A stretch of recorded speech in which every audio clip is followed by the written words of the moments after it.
मैं इस वक्त सिर्फ 14 बरस की थी। माँ बाप और भाई की प्यारी, कभी गम का मुंह ना देखा था। ये जानती भी ना थी कि वो दुख जो दिल को अपनी मुट्ठी में लेकर तोड़ डालता है कैसा होता है। इन दिनों मुझे संवरने और शादी की तकरीबात में जाने का बहुत शौक था, शायद इसलिए कि दुल्हनें अच्छे अच्छे कपड़े पहनती हैं, जेवरों में दमकती हैं और झिलमिल झिलमिल करती हुई बहुत प्यारी लगती हैं। मैं भी दुल्हन बन जाने के ख्वाब देखा करती थी। जब मेरी चचाजाद बहन की शादी हो रही थी तो मैंने इस तकरीब में शिरकत करने के लिए खूब तैयारी की थी। अपने जोड़े को इतना गोटे किनारी से सजा लिया कि जैसे अरूसी जोड़ा दुल्हन ने नहीं, मैंने ही पहनना हो। मुझे याद है मेरा दुपट्टा खूब चमकीले सितारों से भरा हुआ था। जब नूर आलम की शादी के रोज़ उसको पहना तो उसका बोझ उठा ना सकती थी। नौउम्र बच्चियां तो हर सूरत दुल्हन का कुर्ब चाहती हैं, उसके पहलू से लग कर बैठती हैं, उठने का नाम नहीं लेती। मुझे भी औरतों ने कहा, भीड़ भाड़ छोड़ो, दुल्हन के दस्तखत लेने कुछ बुजुर्ग अंदर आ रहे हैं, मगर मैं ना उठी। मुझे डर था अगर मैंने अपनी जगह छोड़ दी तो कोई और लड़की यहाँ आकर बैठ जाएगी, फिर मैं शादी की रसूमात ना देख सकूंगी। खानदान के कुछ बुजुर्ग अंदर आ गए, उनमें एक वो भी था। मुझे क्या पता कि कौन कौन लोग आए हैं, मैं तो दुल्हन में गुम थी। कैसे वो सर झुकाए बैठी थी और हाँ करते हुए कितना शर्मा रही थी। जल्द ही ये लोग रिश्ता लेकर मेरे अब्बा जान के पास आ गए। लड़का इस बुजुर्ग का भतीजा था जिसकी सब लोग बहुत इज्जत करते थे। अब्बा ने कहा, सरदार का रिश्तेदार है। अम्मा को पहली नज़र में वो पसंद आ गया। कहने लगी, खुदा नज़र बद से बचाए, किस माँ ने ऐसे लाल को जन्म दिया है। आंख भर कर उसकी तरफ देखा नहीं जाता। ख़ानदान में धूम मच गई मेरे दामाद के हुस्न की।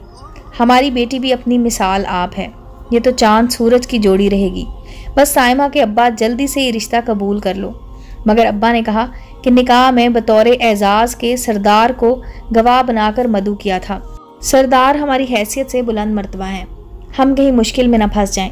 सोच समझ कर जवाब दूंगा। जिस रोज़ ये अब्बा से बात करने आए थे, मैंने भी उसको दरवाजे के अंदर से देख लिया था। फिर मैंने संदूक से वो सितारों भरा दुपट्टा निकाल लिया और देर तक बंद कमरे में आईने के सामने ये दुपट्टा ओढ़े बैठी रही। खबर नहीं अब्बा ने फिर क्या फ़ैसला किया।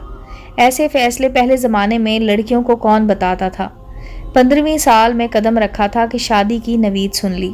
इस रोज़ निकाह था। दुल्हा का चेहरा नहीं, सारा वजूद सेहरे की लड़ियों से ढका हुआ था।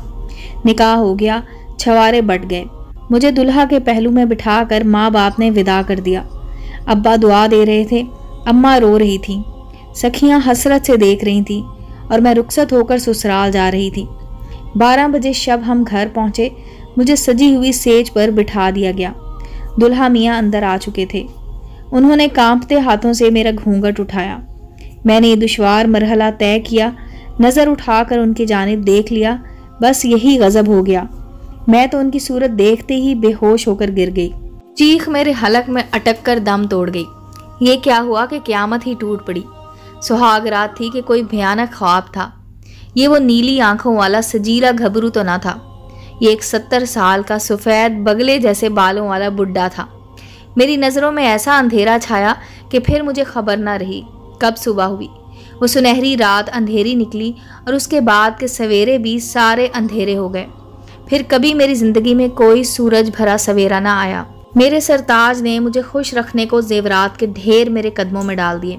मुझसे माफ़ी मांगी, अपनी गुल होती हस्ती का वास्ता दिया कि अब मैं उसकी मोहब्बत की लाज रख लूँ। उसने बताया, जब मैं नूर आलम के निकाह के वक्त बतौर गवाह आया था, तुम दुल्हन के पहलू में बैठी कोई नन्ही मुन्नी सी परियों की शहजादी लग रही थी। सितारों भरा दुपट्टा ओढ़े तुम मुझे बहुत प्यारी लगी कि मुझे महसूस हुआ कि अगर तुम मुझको हासिल ना हो सकी तो मेरा दम घुट जाएगा और मैं मर जाऊंगा। तुम्हारी फरिश्तों जैसी मासूम सूरत ने मेरे दिल का सुकून लूट लिया। तुम्हारा रिश्ता हासिल करना मुमकिन था। मैं इलाके का सरदार था, मगर उम्र के फ़र्क की वजह से मुझे ये ज़ेब ना देता था कि तुम्हारा हाथ मांगूं। लेकिन खुदा ने फिर खुद ही उसकी सबील निकाल दी और तुम्हारे मजबूर बाप की मजबूरी मेरे काम आ गई। देखो, दिल की दुनिया बड़ी निराली होती है। इस दिल पर तो किसी का इख्तियार नहीं और मोहब्बत किसी शय की मरहून मिन्नत नहीं होती। मेरा कसूर सिर्फ मोहब्बत है, इसलिए मुझको माफ़ कर दो। बूढ़े सरताज ने मेरे पैर पकड़ लिए। मेरे दादा की उम्र का शख्स मेरे सामने बैठा मुझसे माफ़ी तलब कर रहा था। मैं मशरक़ी औरत थी, हालात और ज़िंदगी से समझौता कर लिया। मेरी शादी के बाद वो बमुश्किल 3 साल जी सके और मैं 15 बरस की दुल्हन 18वें बरस में ही बेवा हो गई।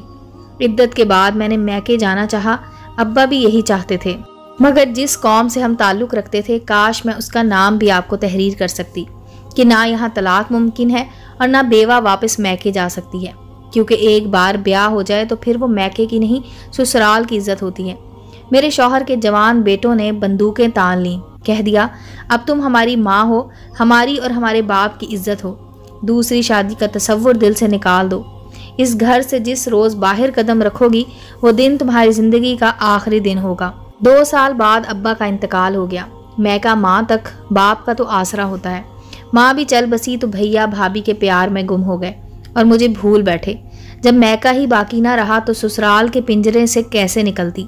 आज बेवा हुए मुझे 40 बरस बीत गए हैं। लगता है ज़िंदगी सुनसान जंगल है जहाँ हर वक्त तन्हाई के सांप साएं साएं करते रहते हैं। वो पुराने लोग जिन्होंने आज तक अपनाया नहीं, इन्हीं को अपना कहना पड़ता है। जब खुद से बड़ी उम्र के पोते और नवासे मुझे दादी माँ कहते हैं तो आंसू दिल में गिरने लगते हैं। खुदा ने इंसान को ज़िंदगी एक बार दी है, मगर मुझे तो ज़िंदगी के नाम पर उम्र कैद और हब्सो दवाम की सज़ा हुई थी। जब रिहाई का परवाना लाएगी तो कैदो बंद की सऊबतें ख़त्म हो जाएंगी, मगर खुदा ही जाने कि यह मेहरबान मौत कब आएगी। अब मैं इस राज से पर्दा उठाती हूँ कि कैसे मेरी शादी कबीले के उम्र रसीदा सरदार से हो गई, जबकि रिश्ता उनके रिश्तेदार लेने चाहते थे। इकबाल खान का रिश्ता आया तो कबायली रिवायात के मुताबिक वालिद साहब रिश्ता तय करने से पहले सरदार साहब के पास गए और बताया कि आपके रिश्तेदारों में से फ़लाँ अपने बेटे इकबाल खान के लिए रिश्ता तलब करने आए थे। उसके जवाब में सरदार ने पूछा, गोशा खान, पहले ये बताओ तुम्हारे लड़के से मुतल्लिक कत्ल का जो तनाज़ा असगर खान के साथ चल रहा है, इसमें मसालिहत की कोई कोशिश का क्या बना? सरदार खान, मैंने बहुत कोशिश की और रकम की भी पेशकश की है, लेकिन वो राजी नामे पर मुत्तफिक नहीं। कहते हैं कि खून का बदला खून से लेंगे। तुम्हारे लड़के ने हमारे बेटे को फायर करके हलाक किया था, सो हम भी बदले में कातिल की सजाए मौत चाहते हैं। मेरे बड़े भाई का ये केस सरदार के सामने पेश था और अभी फैसला होना बाकी था। सरदार, क्या आप फरीके मुखालिफ को राजी नामा पर आमादा कर लेंगे? वालिद ने मुद्दा बयान कर दिया। ये बहुत मुश्किल है, ऐसे मामले में जबर से नहीं तदबीर से काम लिया जाता है। ताहम अगर तुम अपनी लड़की मेरे निकाह में दे दो तो मैं तुम्हारा ये मसला हल करा दूंगा। वो कैसे मेरे सरदार? ये तुम मुझ पर छोड़ दो। बेटे की ज़िंदगी बचाना चाहते हो तो मेरी बात मान लो, वरना कबीले के कानून को तो तुम जानते हो। मैं कानून तब्दील करने के मामले में बेबस हूँ। हाँ, अगर मैंने मसालिहत पर मकतूल के बाप से बात कर ली तो शायद वो लिहाज की वजह से मेरे कहने को रद्द ना करे। अगरचे सरदार की हैसियत से मेरी समाजत बेहद महाल अमर है, मगर मैं ऐसा करूँगा ताकि तुम्हारे बेटे की गर्दन लेने की बजाय वो तावान कबूल कर लें। और ये मुंह मांगा तावान उनकी तरफ से इतनी ज़्यादा रकम भी हो सकती है कि जिसको तुम अदा ना कर सको। ये रकम भी मुझको ही अदा करना पड़ेगी, लेकिन याद रहे इस मामले की किसी को कानो कान खबर ना हो। सच कहते हैं कि बुढ़ापे का इश्क बहुत ख़तरनाक होता है, मगर इश्क भी एक मुँह ज़ोर शय है। ये आदमी को तबाह कर सकता है, आदमी इसको ज़ेर नहीं कर सकता। ये मामला था जो वालिद साहब ने अपने और सरदार के बीच रखा। तावान की रकम सरदार ने अदा करके मकतूल के वरसा को जान बख्शी पर आमादा कर लिया। अब्बा ने ये सौदा अपने बेटे की ज़िंदगी बचाने के लिए किया। यहाँ बहनें और बेटियाँ अपने भाइयों और बाप की खातिर बदले में कुर्बान हो जाती हैं। सरदार साहब ने निकाह सादगी से किया और सिर्फ कबीले के चंद मुअज़्ज़ज़ीन को शिरकत की दावत दी थी। काले पहाड़ों में पैदा होने वाली लड़कियों के लिए ये कोई ताज्जुब भरा वाक़या नहीं है। हम संगलाख चट्टानों के बासी कि जिनकी दुनिया अलग होती है। यहाँ औरतें भेड़ बकरियों की जैसी मलकियत होती हैं। मालिक की मर्जी जिसके साथ हाँक दे, हमको उफ करने की इजाज़त नहीं। सदियों के कानून आज तक नहीं बदले। आज भी यहाँ के रहने वालों के दिल पत्थर जैसे सख्त और स्याह हैं। ऐ काश मैं अपने इलाके का नाम लिख सकती। उम्मीद है दोस्तों स्टोरी अच्छी लगी होगी। चैनल को लाइक और सब्सक्राइब करें और बेल आइकॉन का बटन दबाना मत भूलें ताकि नए आने वाली स्टोरी का नोटिफिकेशन आपको मिल सके। मिलते हैं अगली स्टोरी के साथ।